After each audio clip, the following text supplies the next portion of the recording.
Satara half hill मॅरेथॉनच्या एक्स्पोला आजपासून सुरुवात झालेली आहे।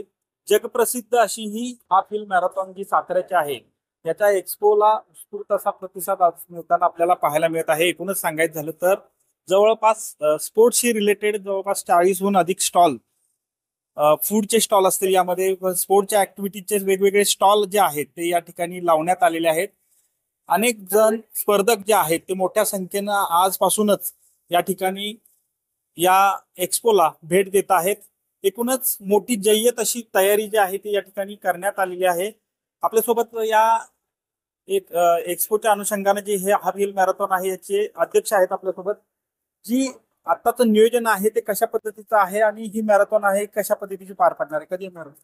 नमस्कार, मी उपेंद्र पंडित, अध्यक्ष JBG Satara hill half marathon.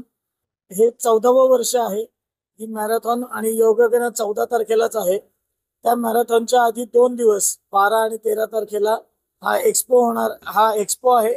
या एक्स्पोचं उद्घाटन आत्ताच माननीय श्रीमंत सौ वेदांतिका राजे भोसले वहिनी साहेब यांच्या हस्ते पार पडलेला आहे। या एक्स्पो मध्ये सर्व फिटनेस रिलेटेड गोष्टी आहेत, त्या सर्वांना उपलब्ध होणार आहेत। या वर्षीची थीम आम्ही बॅक टू रूट्स ही घेऊन आलेलो आहोत सर्वांसाठी। यावेळचं टोटल रजिस्ट्रेशन जे आहे ते 8,500 रजिस्ट्रेशन झालेलं आहे।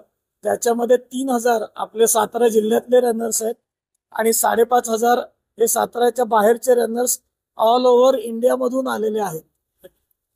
नक्कीच, खरं तर वेगवेगळ्या थीम आपण राबवतो, वेगवेगळे उपक्रम राबवतो। यावेळेस काय नेमका उपक्रम असणार आहे या मॅरेथॉनचा? नमस्कार, मी doctor Avinash Shinde, race director JPG Satara hill half marathon 2025।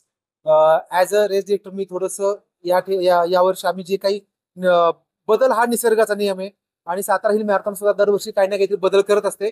यावर्षी आम्ही काही गोष्टी नाविन्यपूर्वक घेऊन आलेलो आहोत। सर्वात पहिलं मला अभिमान वाटेल की सातारा हिल मॅरेथॉनने स्वतःचा रजिस्ट्रेशन प्लॅटफॉर्म तयार केलेला आहे की जो जगभरातील ठराविकच रेसेस आहेत की ज्यांचा स्वतःचा रजिस्ट्रेशन प्लॅटफॉर्म आहे आणि आम्ही स्वतः त्यामध्ये आता एक गणले जाणार आहोत आणि हा रजिस्ट्रेशन प्लॅटफॉर्म आमचा पूर्णपणे यशस्वीरित्या पार पडलेला आहे।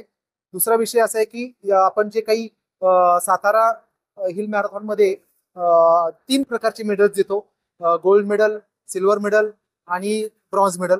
आणि हे मेडल्स आपण त्या रनरच्या टायमिंग नुसार देत असतो ऍक्च्युली, पण पूर्वी आपण हे गन टाइम नुसार जे द्यायचो त्यामुळे थोडासा गोंधळ व्हायचा, लोक गडबड करायची। ते जे काही 8-10 मिनिटाचा जो काही लॅग यायचा त्याच्यामध्ये त्यांना थोडासा गडबड व्हायची, म्हणून आपण यावर्षी हे मेडल्स चिप टाइम नुसार द्यायचं ठरवलं आहे आणि सर्व रनर्सनी या उपक्रमाचं अत्यंत स्वागत केलेलं आहे।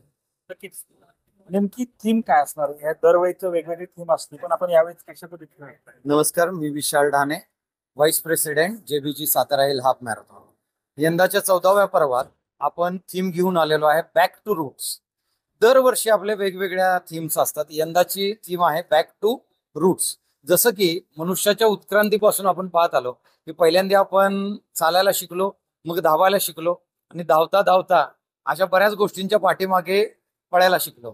तर ही ऐहिक आणि भौतिक सुखांच्या मागे धावता धावता पुन्हा आपलं जे काही आहे ते व्यायाम, सुदृढता, निरोगी आयुष्य आणि हे जे काही आपण आजार जे बाळगतोय मानसिक आणि शारीरिक, यांना दूर करण्यासाठी जे काही बेसिक व्यायाम आपण केला पाहिजे, चालणं आणि पळणं, हीच थीम घेऊन आपण यावर्षी आलेलो आहे बॅक टू रूट्स। म्हणजे पुन्हा एकदा तुम्ही धावायला शिका, पळायला शिका म्हणण्यापेक्षा पळा, तो व्यायाम करा आणि हे जे काही अनअवॉइडेबल दागिने आहेत ते काढून टाका आणि निरोगी राहा, हाच संदेश घेऊन यंदाची आपली मॅरेथॉन आलेली।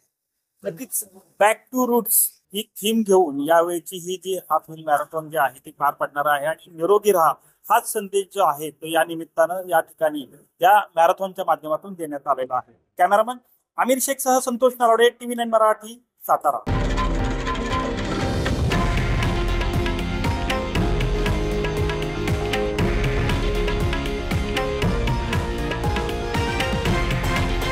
हे आहे देशातील नंबर 1 न्यूज नेटवर्क आणि आपण पाहत आहात TV9 मराठी, एकमेव।